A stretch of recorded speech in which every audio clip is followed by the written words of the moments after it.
Have you ever wondered why we react strongly to some particular situations and later we ask ourselves, why did I react so much to this? Why did it affect me so much? This is because our reactions are like messengers pointing at something very strong within us that needs understanding and healing.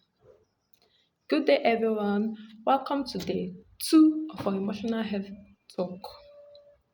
And today we are going to explore a very important aspect of this emotional health talk, which is understanding our emotional triggers and the hidden wounds behind them.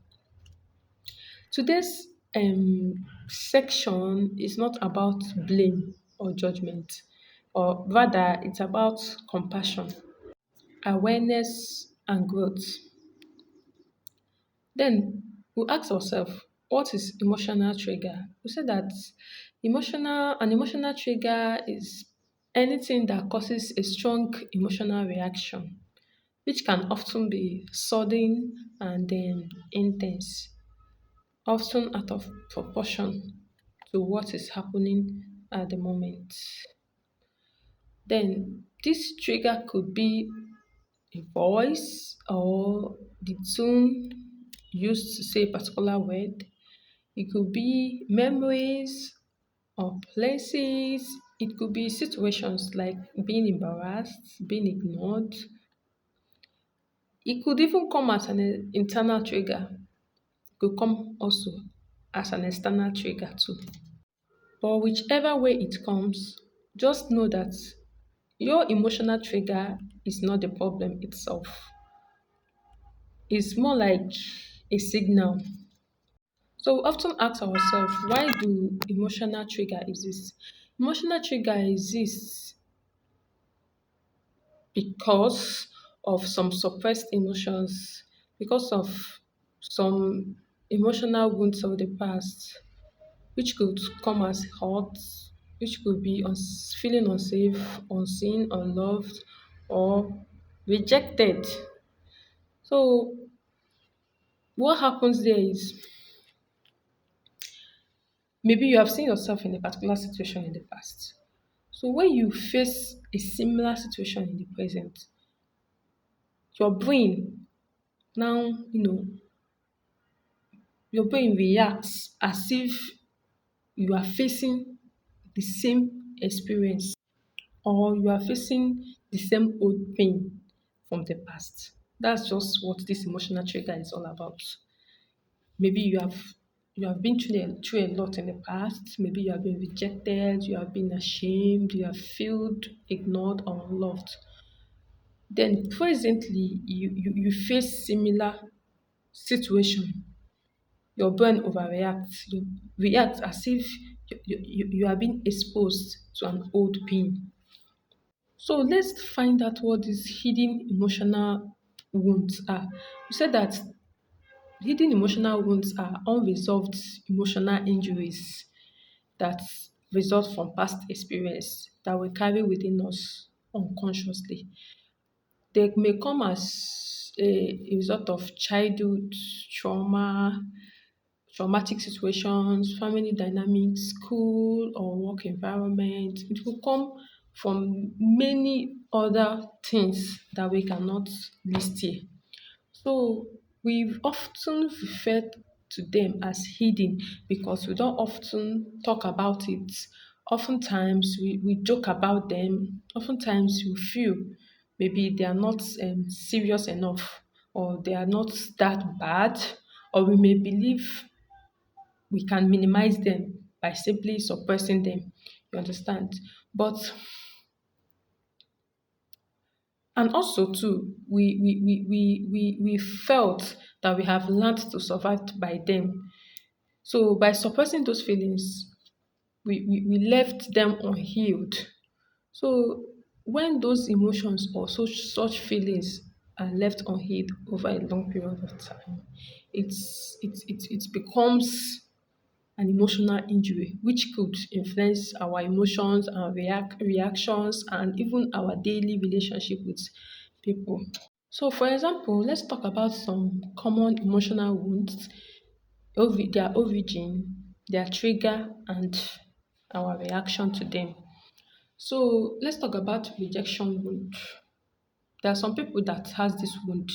It's true, it exists, and it could come as feeling unwanted as a child, or being abandoned or replaced, or conditional love. There are some people that grew up from that kind of environment. So when they are being faced with similar thing in the future, their trigger could come from being ignored, somebody canceling plans, or not being chosen or acknowledged. So when they are faced with such situations, they are triggered to have intense sadness, anger or withdrawal, or they may even turn to people pleasers because of fear of abandonment. So let's talk about abandonment wound. Some people also have this wound in them, which could come as a result of loss of a loved one or a caregiver, emotional unavailable parents, inconsistent relationships. So such wound can be triggered by distant relationships, silence or separation, feeling alone. So this kind of people, they react by being overly clingy. There are some people, I've seen somebody that is very clingy. It's very uncomfortable to be around that person. Some response by being anxious, that's anxiety, then some fear of being alone, some overreaction too. So we also have shame wound or criticism.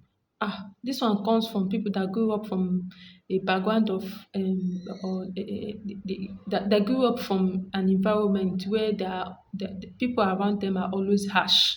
You understand? You can't talk to your child, a growing up child. You can't talk to them without shouting, without screaming on your above the roof. You cannot correct them with love. You're always shouting, beating them. Then it can also come from being compared consistently. Are you not seeing your mates? Look at what you are doing. Are you not seeing what your mates are doing? Such things can develop in that child as an emotional wound. And the truth is, it may not even affect them then. It's later in the future, even till adulthood. So they tend to get triggered in the future when they are being corrected publicly. They tend to be triggered by maybe when they do some mistakes, and then they feel you're going to correct them just like the way they have been corrected in the past, and they react by being overly self-defensed. They try to defend themselves too much. They feel ashamed. Most of them end up being perfectionists, or they even become self-attacked. You understand? These are some emotional wounds, their origin, their trigger, and their reaction. If we keep talking about all of them, we are not going to go home today. Let's talk about how triggers show up in our daily life. This trigger come up in our daily life. They could come as overreaction, sudden anger or tears, emotional withdrawal, feeling attacked even when you are not attacked, replaying conversations repeatedly, always trying to explain yourself excessively because you felt you are not being understood enough. So these reactions are not weakness, they are unhealed messages. So healing begins with awareness. You cannot heal from what you cannot or you do not acknowledge. So healing involves naming the wound, validating your experience, allowing emotions without judgment, setting healthy boundaries, seeking support when needed. So, awareness does not mean relieving pain, it means understanding it so it doesn't control you. So let's have a closing reflection. Let's take a moment and think about a situation that often triggers us or that often makes us or gets us upset.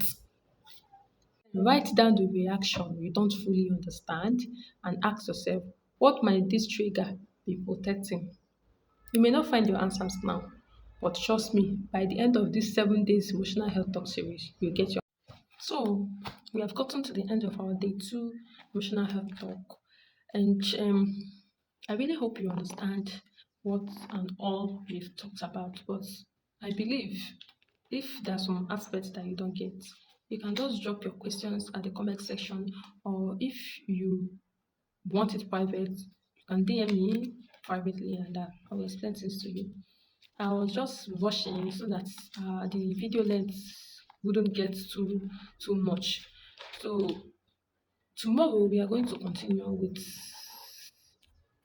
also a very important topic, which is also relating to what we talked about. So tomorrow we are going to talk about, let me check the topic we're going to talk about. Healthy emotional release. Today we talked about the triggers and the hidden wounds. So I believe we should be able to know the hidden wounds in us, how and what triggers them. So tomorrow, which is our day 2, we are going to talk about healthy emotional release. These emotions inside us, how do we release them healthily without causing harm? So please stay tuned. Like, share, and comment. You can share it to your loved ones, anyone you feel that needs to hear this. So, but for now, listen and understand. And like I said, if you have any question, you can ask too.